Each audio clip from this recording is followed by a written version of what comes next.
Hey guys, it's Deanna with Emotionally Available, and I don't know about you, but there's a lot of home practice going on.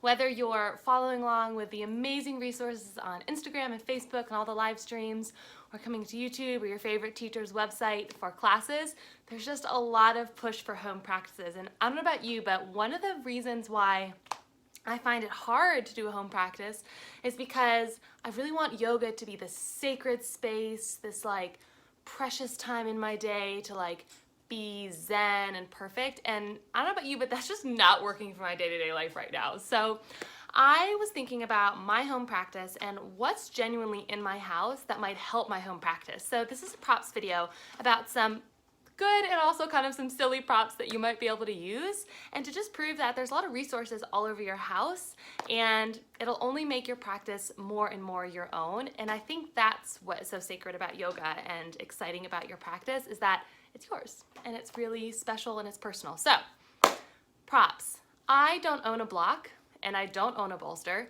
and I just own a yoga mat. So if you're one of those people, I want you to think about when you would use a block in class. And one of the times that I use a block in class is when I'm doing, for example, pyramid pose or any sort of lunge with hands on the ground and I can't quite reach, or I'm focusing more on my lower body alignment. So here's some things that you might find useful.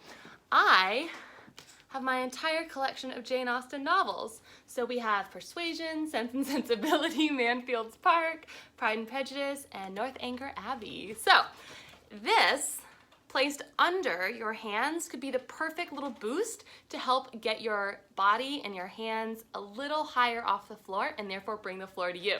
So my second, if you're uncomfortable using a stack of books, you could use one very thick book.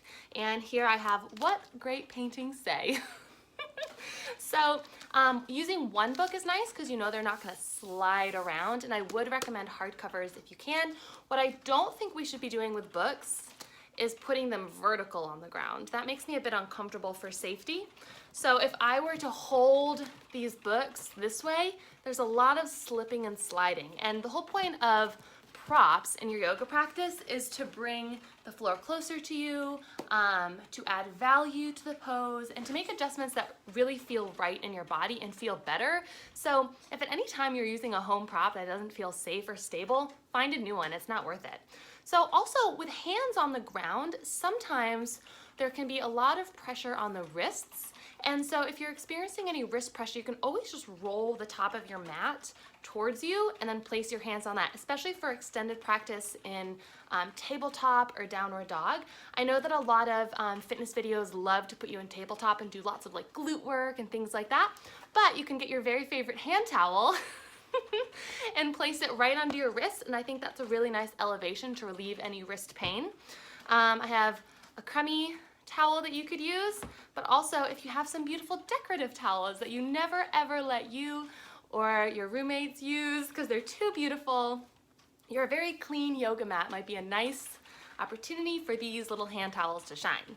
So with that in mind, if you're trying to really find lift under your hands, you might also want to find lift under your body. So if you can find any sort of trigger balls, so like tennis balls or even like a true massage ball, that's really great. But as we know from restorative yoga, sometimes it's nice to lay on something elevated and then just melt into it. So two things that I found in my house were knitting supplies. So this ball is actually quite firm, and if I were to place this, let's say, right my SI joint where there might be a little bit of pain or discomfort, especially sitting all day and I'm sleeping in and my body is just not doing its normal job, this would feel really, really good, and then just let my body sink into that. There's so many different ways you can use balls to help with your knots and things like that. I could definitely roll over this on my IT band and that could feel really good too. Actually really terrible, but it's really good for ourselves.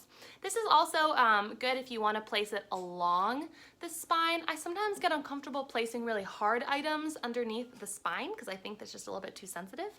But if you were to place something a little squishier, whether it's a rolled up towel or knitting supplies, underneath your back, that could provide some really unique support, and then just let your body relax over it. I know that I'm sitting really far forward as I work from home, and if I were to place this in my middle back and then just lay, so great.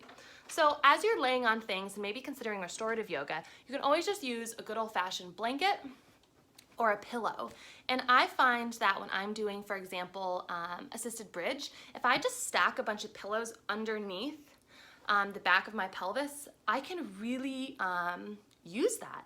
And it's important to know when you need firm props and when you need soft props. So soft props are generally good when you're not trying to balance. So just keep that in mind as you're choosing a prop. For example, in assisted bridge, my weight is very centered and pressing down on the item underneath me, whether it's a block or a bolster or a blanket, and that's really useful. If you need a hard prop, it's generally for balance. So let's say I was in side angle and I needed my hand to be down on something. That's when something like a book of some kind would be a little bit more useful. So if you're gonna use a bolster or a blanket, use your soft things at home. If you would prefer a block, go with hard. And remember that balance needs hard, supportive props, and when you're trying to melt into something, you can use a soft prop.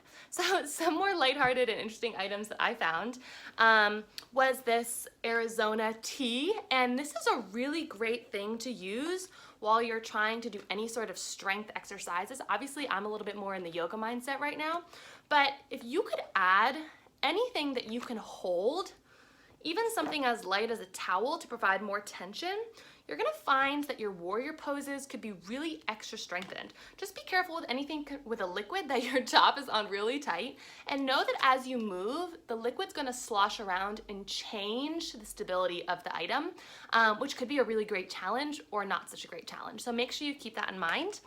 I also found a box of wine. What a great prop. So you could have your hand on top of this if it's stable. If you're coming to Fizz and Flow, you could then enjoy a little bit later. And something that I found particularly hysterical was a Lysol wipe or Clorox wipe container is truly a tall block. And what I like about this, all jokes aside, is that the hand can go around and hold it. I find that that's a really nice relief on the wrist and some of the joints in the hand. So you might want to consider that. So if you're already cleaning, leave your canister out and do some yoga. So I hope you enjoyed this video. Obviously a little bit lighthearted, but also serious look at our home practice and how we can let our practice truly be a part of our everyday life. I think one of the most challenging things about meditation and yoga, and honestly just fitness at home in general, is being okay with the distractions. But as yogis, we know and can remember that the most important thing is what's happening on the inside. Nothing happening around us should, in theory, harm our practice mentally, physically, or spiritually. And while it can be a challenge to overcome those external obstacles, allowing your space to guide what you do, I think is really, really useful, and it makes me feel more comfortable practicing at home. So I hope it helps you too, and I hope you're having a great time adapting your life and your practices and your fitness regimes to home, and we'll see you again real soon. Good job, everyone. Thanks for practicing at home, and keep up the good work.